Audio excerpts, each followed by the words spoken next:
Warning, the following audio transmission is based on theory and is intended for entertainment purposes only. It's Doomsday and its affiliates will not be held liable for anything your dumbass does. Listener discretion is advised.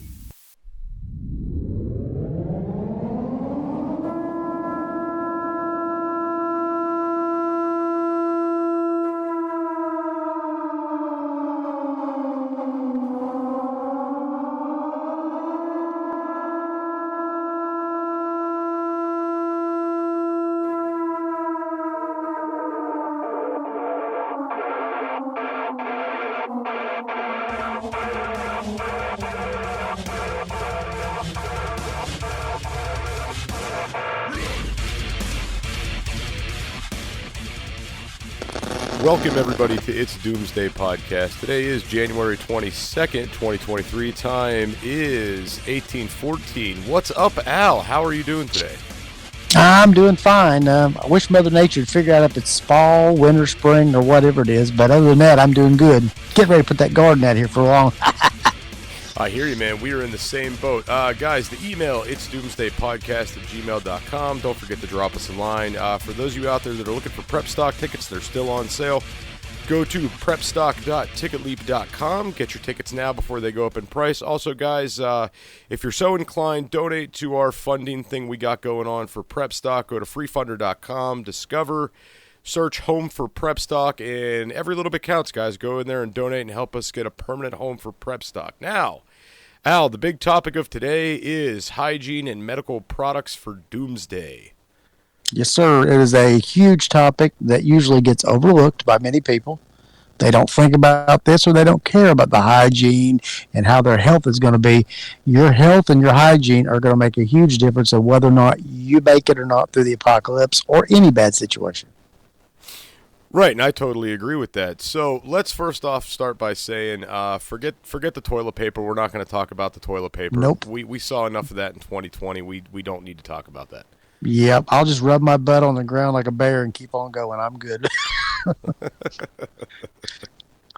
That does make sense. So Al, where do you want to start? We could start with hygiene products, or we could start with medical. What do you want to? What would you prefer? Let's start with hygiene first, because there's a lot of reasons why we need hygiene that people don't think about. They just think about, oh, I need toilet paper. There's a lot of reasons why you need hygiene, and there's a lot of hygiene-related diseases people don't even think about, like athletes' feet, body lice, chronic diarrhea, dental care issues, head lice, body lice, pinworms, scabies. These things sound like they would be fun, like trichomosis and all kinds of that. Ringworm. Does that sound like anything that you want to have coupled with already having a bad time during a bad situation? No, not me. No, absolutely not. Not me. I mean, that's just a little. I'm just scratching the surface on the things that can happen to you. So, having good hygiene, whether it be brushing your teeth, washing your hind end, washing your clothes, clean socks, clean clothes, things like that, they're huge to keep you from becoming sick, your body from becoming sick. You know, Al, the one thing I want to point out to everybody out there, the one thing I think that gets overlooked the most is feminine hygiene products. Oh, absolutely. Absolutely. That's a big deal, guys. And I'm telling you what, so what I personally stock for my wife is that we stock the menstrual cups, right? Mainly because they are reusable. You could wash the things out. I know it's a gross kind of topic to talk about, but at the end of the day, you're going to want to have something for that realm. Stock the tampons, stock the cups, stock the pads. You're going to want these things. You sure are. I make sure my wife stocks plenty.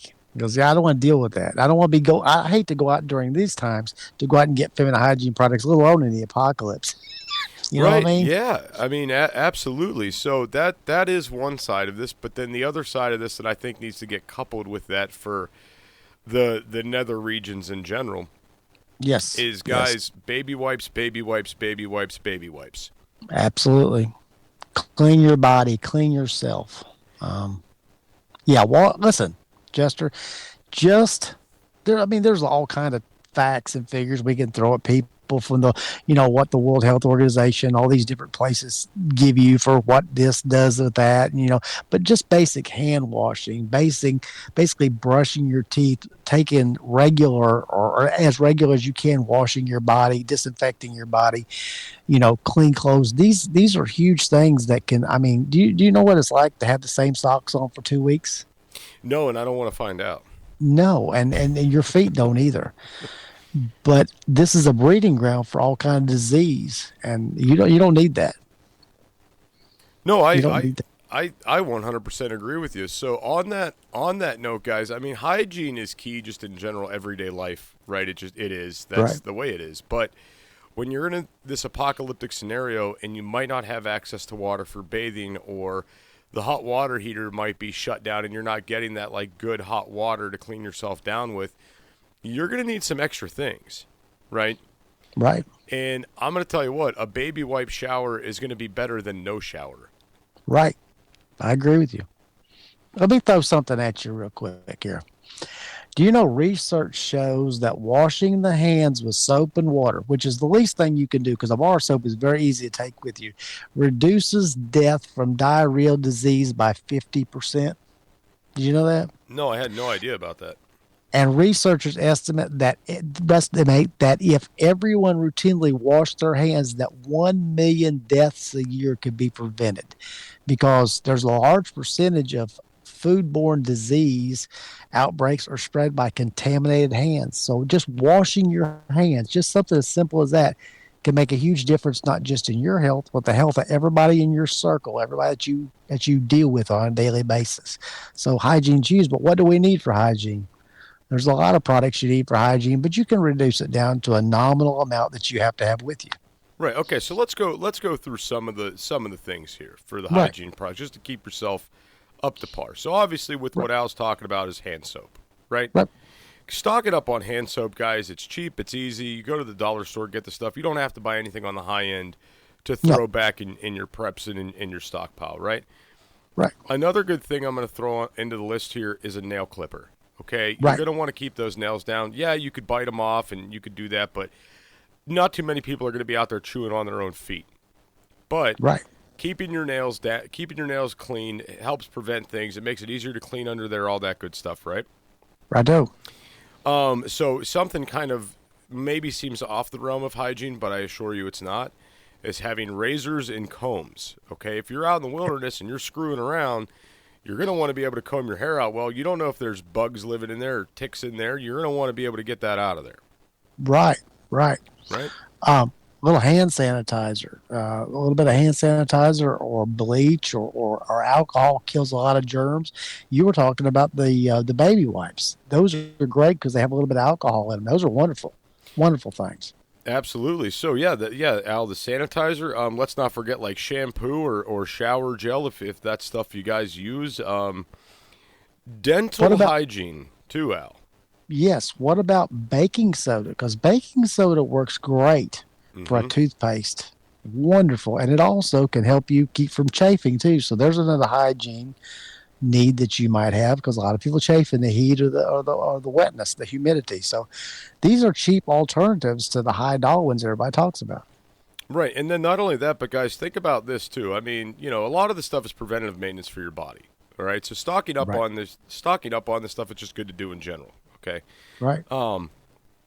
The infant side of this and the children and the babies is a totally different animal when it comes to this stuff. So I'm not going to go through a whole list of what would be different for an infant or a baby, but here's the thing: you're obviously going to want different things for babies and infants, tear-free shampoos and things like that are meant for infants, that are more gentle on the skin, more gentle on the eyes, things like this. If you have kids, you guys know what to stock, right? Right. To move on from this stuff a little bit, because we covered a lot, but let's put a couple other things in here, guys. It's not just about taking care of your body; it's about the idea you might have to wash and maintain some of the things that you utilize on your body, like towels, clothes, things like this. Having dishwashing or laundry soap and things like that is obviously going to fall into the hygiene category, because you're going to want clean clothes, right? Right, absolutely. You're not going to want to run around in smelly clothes that are all covered in God knows what. No, clean them. Yeah, and I mean, washing powders for clothes, they're pretty light. They're not hard to deal with. I even say if you're building a pack that you're going to be out for a couple days in, or a bug out bag, instead of just carrying out the washing powders, things like that, I like to take the little packs and put them in a little dry container and put them in there, because at least you have something that you could bust open, wash your clothes up with, and you don't have to worry about powders going everywhere, liquids going everywhere. So I use those. But having a little dishwashing soap, you'd be amazed. You can wash anything in soap. Just having clean things is going to keep down a lot of disease. Hey preppers, do you want 10% off survival food? Go to www.readywise.com and use code DOOM10 at checkout for 10% off all your survival food needs. Again, that's code DOOM10 at checkout at readywise.com, DOOM10 for 10% off at readywise.com.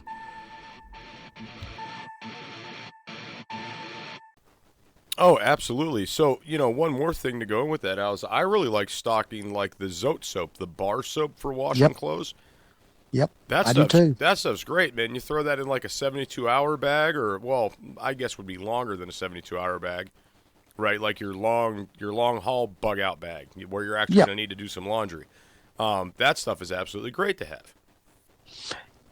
Jester, what kills me is when we see these movies or TV shows in Hollywood, they always show people living through the apocalypse, living with this nastiness and all that. And I'm thinking, no, that's not what we want to do. We should have a whole tribe of people that are trying to stay as clean as humanly possible, not wearing the same thing every day, washing themselves, because these people that you see in all these so-called movies, and they're living for survival and the apocalypse people, they'd ought to be dead. They'd be dead long before they ever got a chance to film them, because they would have all died of some kind of disease. So yeah, we don't want disease. Disease is not our friend.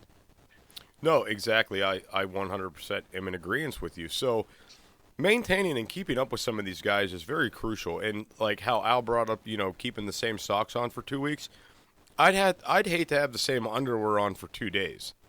Yep. Right? Yep. You're right. I mean, it's simple, Jester, to have a little bit of rope and maybe a few of the wooden clothes clips to have in your pack. You could roll all this up in one tiny little Ziploc bag with your soap and maybe your clothes, soap for your clothes, and a little bag over here for your dishwashing detergent, things like that, a scrub pad, maybe a couple SOS pads, just to keep your eating wear and everything that's on you clean as possible. So yeah, I expect in the apocalypse to still be doing some laundry. There's no question about that. Oh yeah, you're gonna have to. I mean, and guys, don't get me wrong. Like, you could stock this stuff, or you could figure out alternative methods. There's a bunch of how-to guides online to go out and make your own soaps and stuff. Oh yeah, it's easy. Yeah, so it's not like you necessarily have to go out and stock up on all these things. You could potentially make a lot of the stuff right from nature. But I get it if you're in a city, if you're in an apartment, if you're like, hey, things are gonna break bad. What am I gonna do when I'm stuck here? Well, stock up on some stuff. Well, just think about this for a second, Jester. What if you're out and you're surviving out and you kill an animal? Say you kill a deer. Now you got to clean a deer. Well, all that blood, the nastiness, intestines, things like that, you're going to get that on you and your clothes, and you're not going to wash it off, or you're going to keep on living in that filth. No, that brings on bugs and flies, and then we know what happens, open sores, and then before you know it, you're dying because you're septic because you were trying to survive. So let's cut through all that and try to survive it longer, because we always remember making it further down the road is the key here. Yes, it is. Absolutely, 100%. So, I mean, guys, a lot of the stuff, again, with this hygiene stuff, just buy the stuff you buy every day, just double down on it, right? Right. Get a good little stockpile going to this to where it's like, hey, I've got a 3-month supply of toothpaste, or I have a couple backup toothbrushes. And don't forget, guys, a lot of these things become great barter items because not a lot of people are thinking to stock this stuff. Right. And it's easy to come by. Right. It's not high dollar items. A lot of my barter items are hygiene products. Me too. Right. I got to tell you a funny story, though, Jester, about that, because I happened to do a job for somebody not too long ago, and they had just cleaned up a tractor trailer wreck that was out on the interstate, and guess what was in it? An entire truckload of toothpaste. Wow. Yep. I helped myself to a few cases, and I was just scratching the surface, and they said, "You want to come back with a trailer? Get all you want." And it was the name brand #1, the great stuff too. But I can only use so much, so there's others out there that need it worse than I do. But yeah, you never know where you could pick up things at. I mean, I'm just saying, I would have taken advantage of that. I did. I didn't want to take too much advantage, Joe. I mean, no, I'm not a pig. I hear you, but yeah, I would have. Man, I might have had a toothpaste store after that one out. Yeah, I've thought about it. Yeah, so that's anyway. What I was going to go back to with the hygiene items, guys. Like for me, it's like okay, I'll go out and I'll stock up 10,000 Q-tips, right? That might be more than I ever utilize in my life. But if I need to trade somebody 100 Q-tips because they want them to put in their first aid kit for I don't know, an apple, that's worth it. I eat an apple, you get 100 Q-tips. I'm good with that, right? Yep. So right. it's the idea that a lot of these situations might come down to bartering some of these items, and what you could derive from those is very awesome. So don't underestimate that. To get into, I want to move into the medical side of this a little bit. All right, okay. The medication side of this. So, Al, you said something about the hygiene thing, and this is a double down item. And guys, I want you to think a lot about these double down items when we're talking about hygiene and medication, because the goal of doing this episode was to kind of put these together side by side, so kind of one goes with the other, so to speak. So right. Al brought up baking soda. All right, now I'm going to tell you guys what. I utilize the heck out of baking soda for heartburn. If I have an upset stomach, that's one of my go-tos, and it works very, very well. So this can go from brushing your teeth to helping with acid indigestion that you may have. So this is one of those double down items, and baking soda is extremely cheap to stock up on. Right. It's good for your boots, too. Boots and shoes, to dry up your boots and shoes with.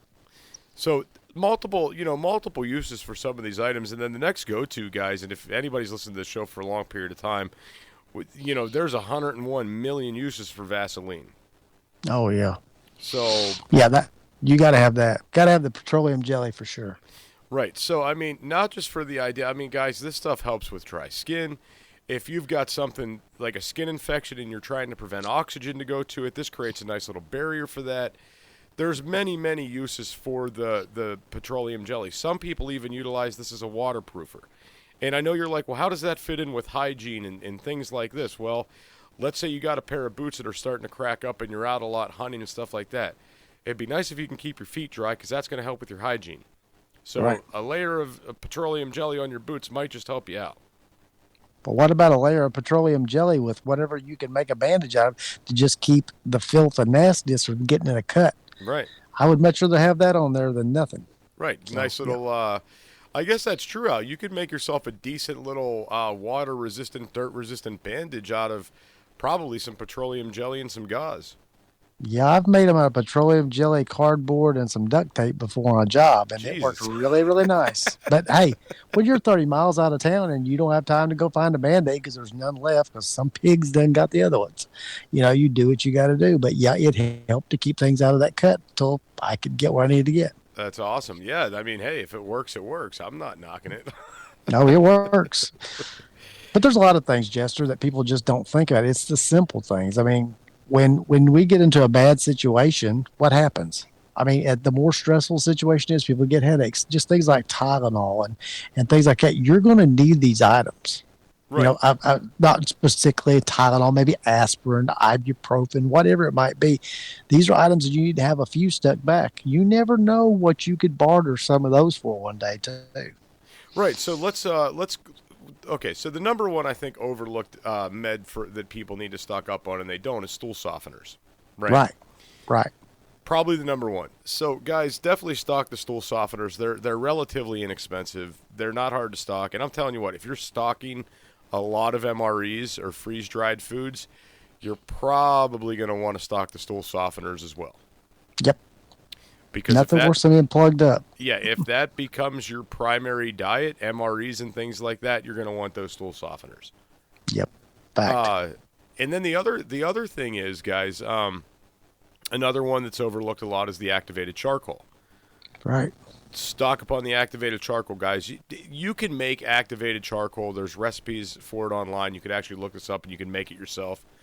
But it's pretty easy to get online and order a couple bottles of it too. Some Walmarts have it, some don't.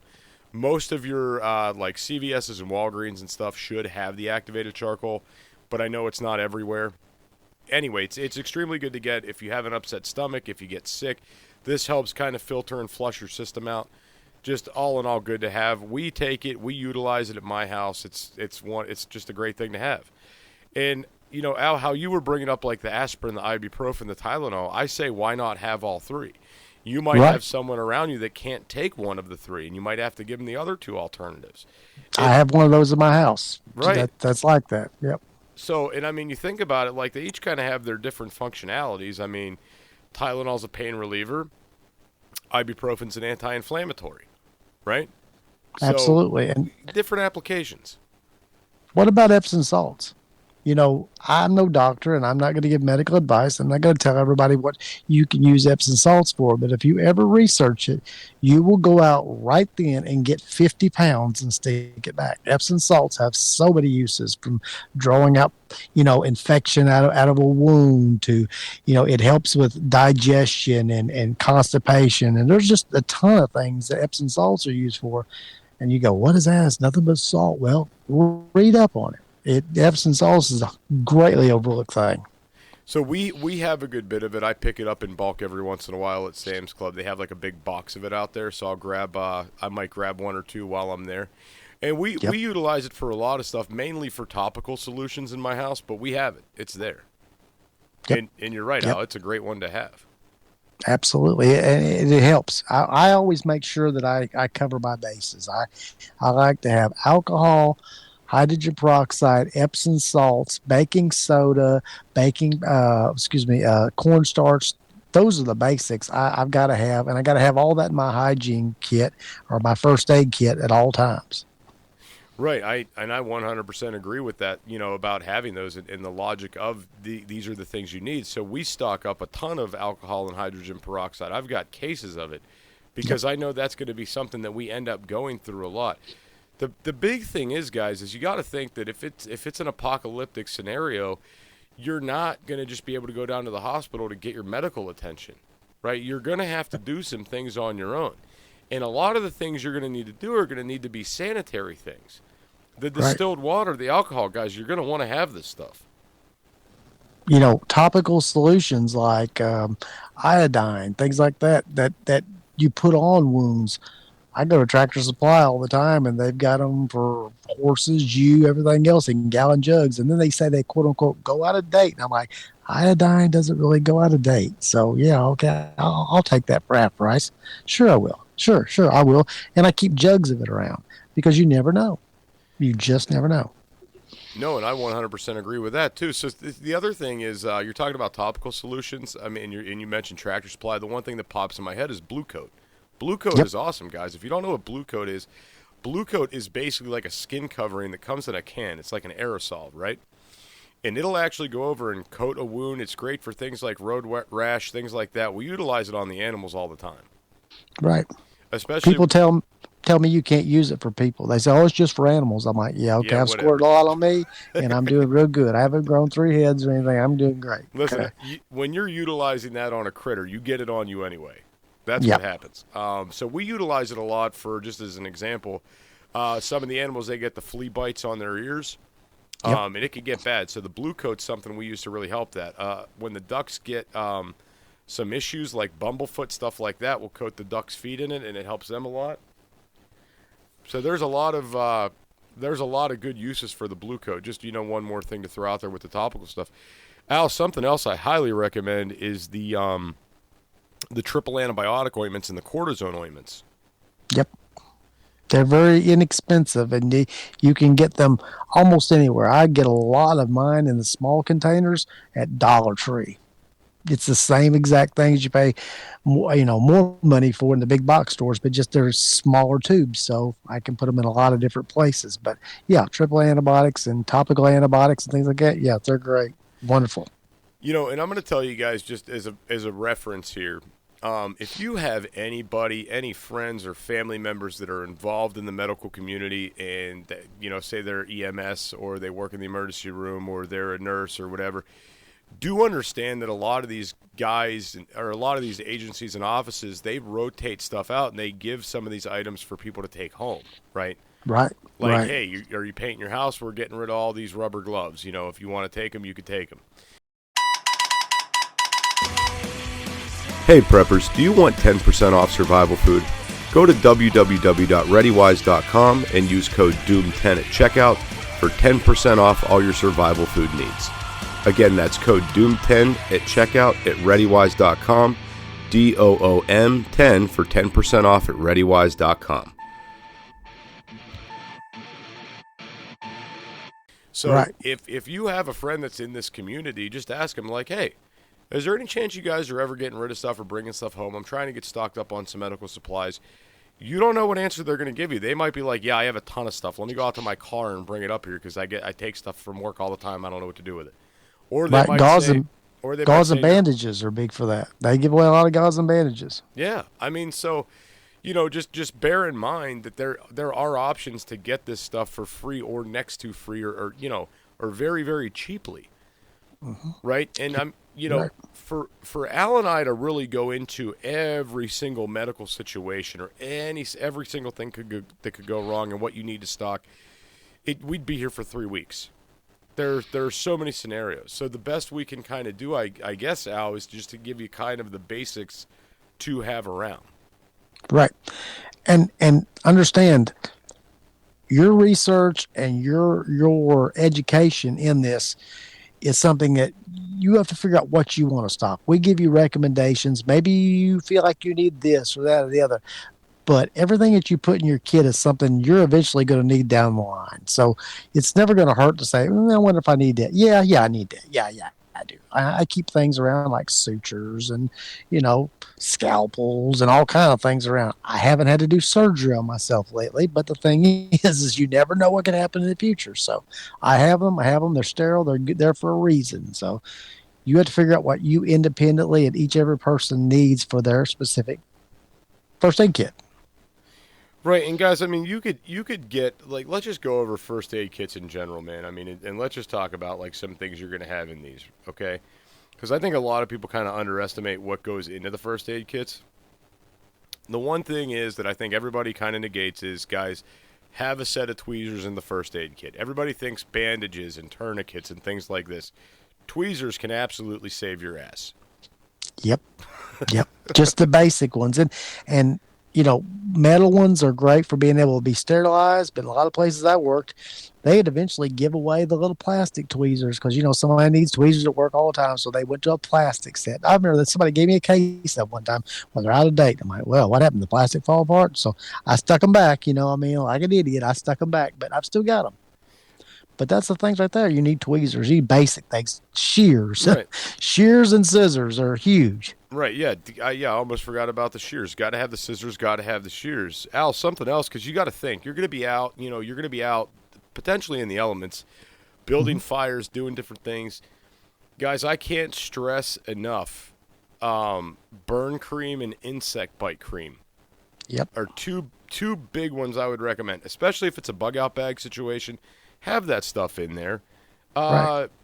Cold packs are one I always kind of get a little bit iffy about. Like, yeah, it's great to have a cold pack, but it's bulky for a one-time use item. Yep, you're right. That's where it becomes a problem to me. If you're going through the woods and you trip and you roll an ankle, you might get the swelling to go down in a little bit, but, I mean, you're stopping, you're resting, you're going to try to get the swelling off of it. That cold pack's going to last for a few hours, if that, and then it's going to be done. Then what? Yep. The only reason I stock them is because I was blessed with a whole bunch of extra ones one time. But other than that, I wouldn't have but a couple of them in my pack. That's the only reason I've got them. I was just blessed with free ones. If not, I would never have bought any.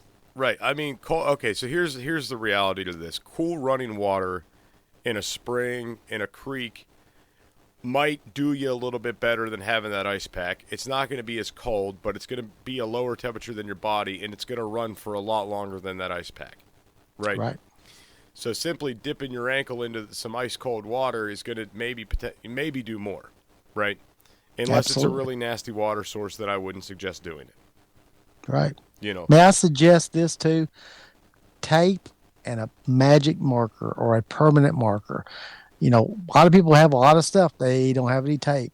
You're going to need to tape wounds up or whatever it might be, and a magic marker to write the date and time that you applied something or that you put something on.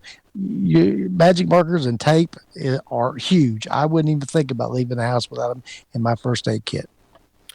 No, I agree with you as well, Al. Something else, I mean, I think that we should put in this too, just because we're on the subject of the oddball items, is eye wash. Yep. Definitely want to have your eye wash. Yep. I just had an incident the other day where somebody got something in their eye and we had to run in because I didn't have my eye wash right on hand. I had to help them get something out of their eye. And I was thinking, dang, if I had some in the truck, I wouldn't have had to worry about this. But yeah, eye wash is huge. It's very inexpensive. And yeah, once you break the seal on eye wash though, you need to get rid of it. Once the seal is broke, it's sterile right then. Use it up and throw it away because it's not something you want, something sterile going in the eye. Gotcha. And, you know, guys, something I'd really like to just suggest to everybody, okay? You could stock whatever. Training's a big thing. Mm-hmm. Knowing how to use the items is a big thing. Half the prep of stocking hygiene and medical-related items is knowing how to use them. If you guys are someone where your mom or your husband or your wife is the one that does all the laundry and you don't know how to do that, you should probably learn. Okay. Yep. If you're buying all these first aid items, you should probably know how to utilize them. Right. Most first aid kits come with instructional pamphlets. Go through and read them. See what they say. If you are so inclined, I highly recommend people go out and take a CPR course. Know how to use an AED. Learn the Heimlich maneuver. Learn some basic life-saving skills. As we go up the line of things to put in a survival kit or in a first aid kit, if your training and your proficiency allows it, having a cheap blood pressure cuff, whether it be manual or automatic, and having a stethoscope so you can hear, also having a pulse ox are great things, but they're worthless to you if you don't know how to use them or you don't know what the signs and symptoms of things are. I used to be an EMT. I was an EMT for many years. I know Jester's going through some training to learn how to, build his medical background. So as you go through and you learn how to use these things, then you'll understand what it means. But if you have a pulse ox and you understand what it's for or what's high, what's low, what's good, what's bad, it's worthless to you to spend that money on that. But those are items that are great, but you need to have the proficiency, if you're going to have them, proficiency in how to use them properly. Right, I totally agree with you. And, I know everybody kind of has this mentality, and, as we're always sitting here saying this stuff, I know everybody's kind of thinking in the back of my mind, well, when's Doomsday going to get here? How much longer do I have? Can I do this shit next week, or can I do it in 3 months? I hope it never gets here. I hope it never gets here. I hope I'm planning for something that never happens. I really do. Right, but same here. It's going to get here. Sooner or later, it's going to get here. But I don't think we can stress this strong enough to the listeners. We tell you all these things to do for bad situations and for the apocalypse, but I pray that it never gets here. I pray that when I go to my grave, people talk about how much of a fool he was for saying all the things he said because I planned all this stuff and nothing ever happened. I wish that would be the way things are, but I'm afraid it's not going to be that way.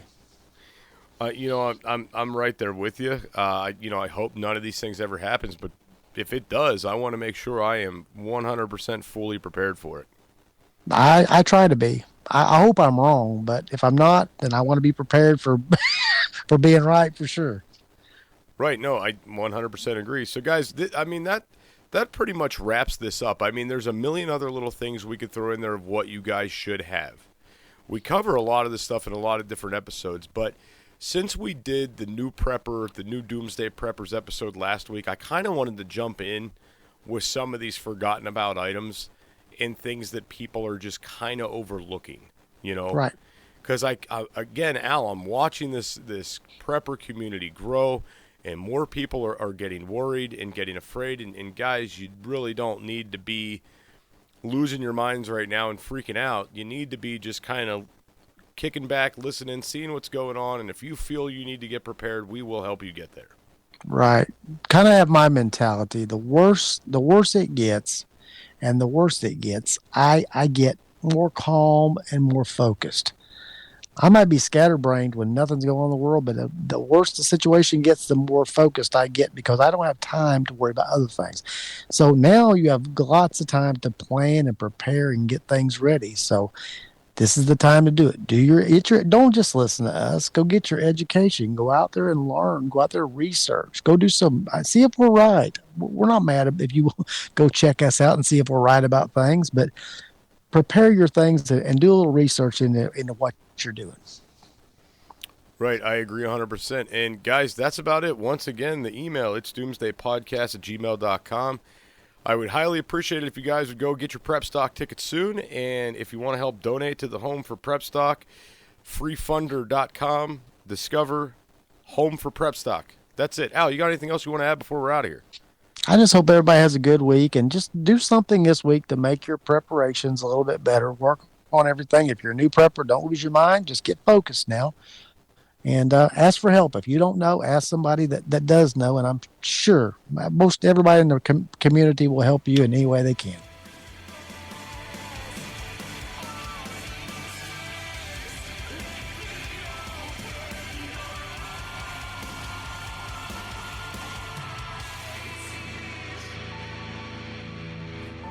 This is an emergency action message. At approximately 1 a.m. Eastern Daylight Time, NORAD is tracking 15 ICBM nuclear missiles inbound to the following cities: Orlando, Miami, Pittsburgh, Dover, Newark, Richland, Philadelphia, New York City, Baltimore, Los Angeles, Las Vegas, Boston, Seattle, Detroit. This is an extremely deadly situation. Stay tuned. The next emergency message will be a presidential address.